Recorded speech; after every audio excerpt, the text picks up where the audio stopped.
Fa ny miarabanao amin'ny Sabotsy faha-20 ny volana Novambra ity. Ny rapsodiny famarinana an'io dia mitondra ny lohahevitra hoe dia mitohy amin'ny alalantsika ny asany. Ny teny fanokafana dia nalaina tao amin'ny Jaona 4:12 andiny 2:12. Mivako toy izao zany amin'ny anaran'i Jesosy. Lazaiko aminareo marina dia marina tokoa izay mino ahy ny asa ataoko no ataony koa, ary hanao asa lehibe noho izany azy izy, satria izaho mankany amin'ny raiko. Ny teny izay vao novakiantsika dia isan'ireo teny tena miavaka indrindra avy amin'ny molotry ny Tompo. Nilaza izy fa ireo izay mino azy tsy vitany hoe hanao ny asa izay nataony fotsiny, fa hanao asa lehibe noho izany. Afaka atao izany satria efa niakatra ho any amin'ny ray Jesosy, ary amin'ny alalan'ny fanahy masina dia mitohy amin'ny alalantsika ny asany. Tsarovy izay lazain'ny soratra masina ao amin'ny Isaia 7:15 manao hoe: nefa sitraky Jehovah ny hanorotoro sy hampangerifiry azy, rehefa manolotra fanatim-panorenana izy dia ahita taranaka sady ho maro andro, ary ny sitrapon'i Jehovah dia ambinina eo an-tanany. Ity andininy ity dia miresaka ara-paminaniana momba ny fiangonana, ny tenan'i Kristy izany, izay voa avy amin'i Jesosy Kristy.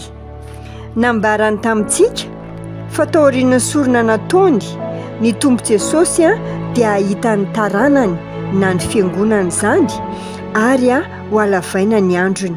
Aleloia! Izany no mitranga mampitombo ny tenany amin'ny alalan'ny fiangonana ankehitriny Jesosy. Manohy ny asa nanirahana antsika izy ao amin'ny asan'ny apôstôly 1:1, Lioka dia nanoratra ho an'ny Teofilo momba ny izay natomboka nataon'i Jesosy sy nampianariny. Ny teny fototra eto dia ny hoe natomboka. Jesosy no nanomboka ny asa, fa isika kosa manohy izany. Isika no fantarana ny asa fanompony, ny fampianarany, ny fiantraikany, ary ny fanovana fiainana tahaka ny nataony. Ilay fanahy izay nanositra an'i Jesosy ho amin'ny asa fanompoana ihany no mitoetra ao anatintsika, manome antsika fahafahana hanohy sy hanitatra ny zavatra natombony. Amin'ny alalan'ny fanahy masina dia tafiana hery isika hahatratra olona maro sy hitondra fiantraikany amin'ny fiainan'olona marobe ho an'ny fanjakan'Andriamanitra. Hoy ny asan'ny apôstôly 1:15 manao hoe: fa ahazo hery ianareo amin'ny ilatsahan'ny fanahy masina aminareo, ary ho vavolombeloko any Jerosalema sy eran-Jodia sy Samaria ary hatramin'ny faran'ny tany. Ny fiangonana dia fantarana ny Kristy eto tany, miaina amin'ny heriny sy ny fahefany, manatanteraka ny hira ka nampanaovina azy. Antso feno voninahitra sy andraikitra lehibe izany. Isika ny tanany sy tongony ary feony eto amin'izao tontolo izao, izay manatanteraka ny sitrapon'ny ray tahaka ny nataon'i Jesosy. Aleloia!